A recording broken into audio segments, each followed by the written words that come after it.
Hey everyone, this is Kevin from thechesswebsite.com. Today we're going to be looking at the Queen's Gambit opening. And the Queen's Gambit's probably the most popular gambit out there that most people play. It's played at the top level quite a bit. And one of the reasons for that is it's not really a true gambit. On the second move, White gives up a piece but can easily get that back. If Black tries to hold on to that, he's actually going to be in a world of hurt. So today we're going to be looking at a lot of different variations for the Queen's Gambit. We're going to look at what happens if Black tries to hold on to it and some of the main lines that Black has and how to attack those. We're going to be going over a lot of key concepts, a lot of things to always keep in the back of your mind when you're playing the Queen's Gambit. So hopefully this is helpful, and let's get into it.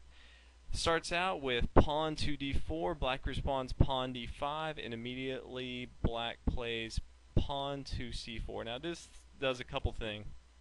One, it goes straight to the center and starts an attack. Obviously with the Queen's Gambit you are trying to take control of the center right away, and no better way to do that than to challenge this pawn on d5. If any reason this pawn leaves,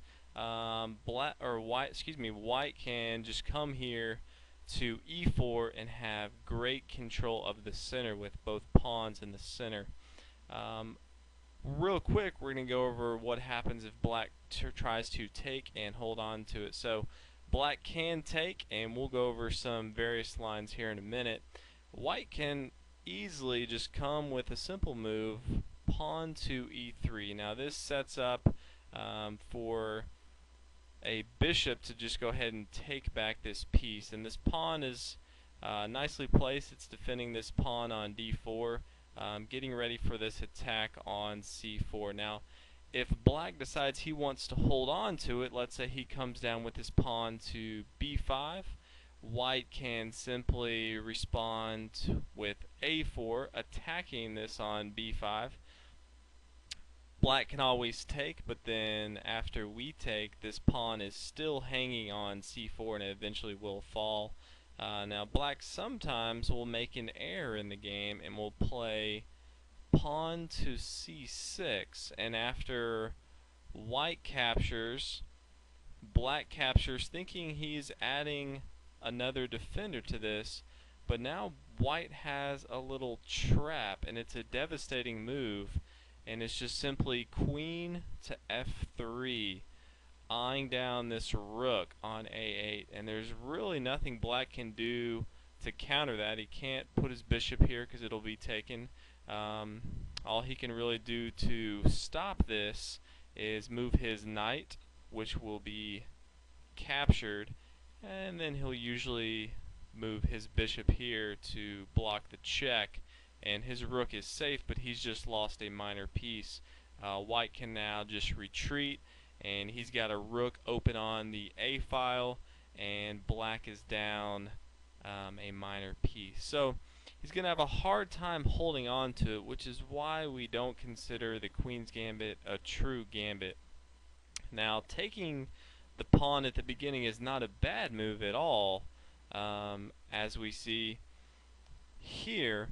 But Black usually is not going to respond trying to defend. A lot of times you will see him simply develop his pieces, and you will see something like knight to f6, and then simply White can come in and capture the piece that was taken before, and we are even up in material. And as you can see, this bishop is nicely placed. It's attacking the weakness on the f7 square. We have two pawns out controlling the center. This pawn is attacking the c5 and the e5 square, while this bishop is holding down the d5 square. So we have great center control. We have a minor piece out and two pawns, and he has one minor piece. So if you do play the Queen's Gambit accepted line, you really have a strong force in the center. Black can always come out here, challenge your queen. He does have protection from his knight. For the most part, you're going to be developing your knights.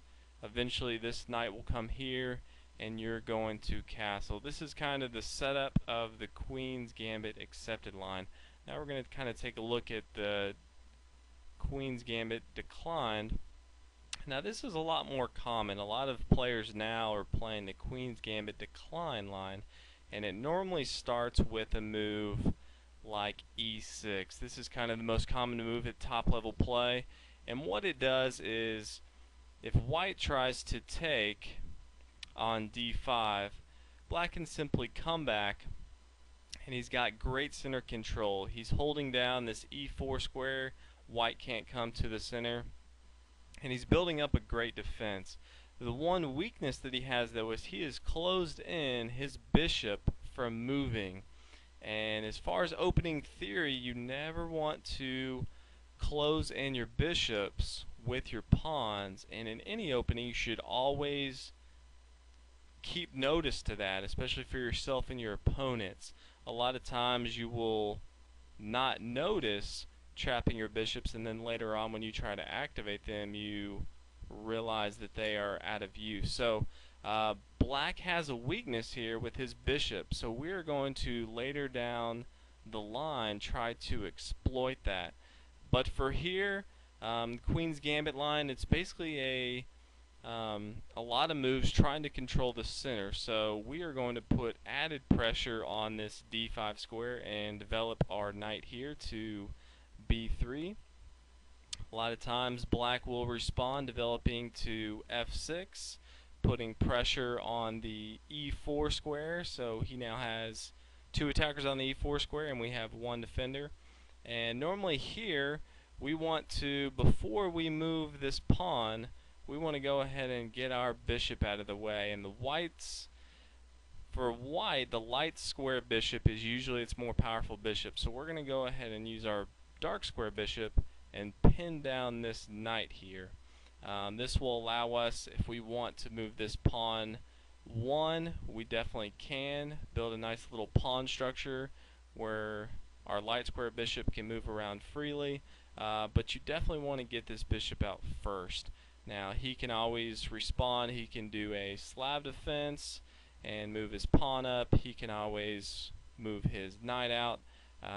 Simply, if he does this, attacking, we're simply going to add another defender and develop to f3. It basically becomes a build up your pieces, and then the fireworks really start going off in the center. White should have the advantage, and black on the Queen's Gambit really just tries to build up a solid defense and not let white get too much momentum.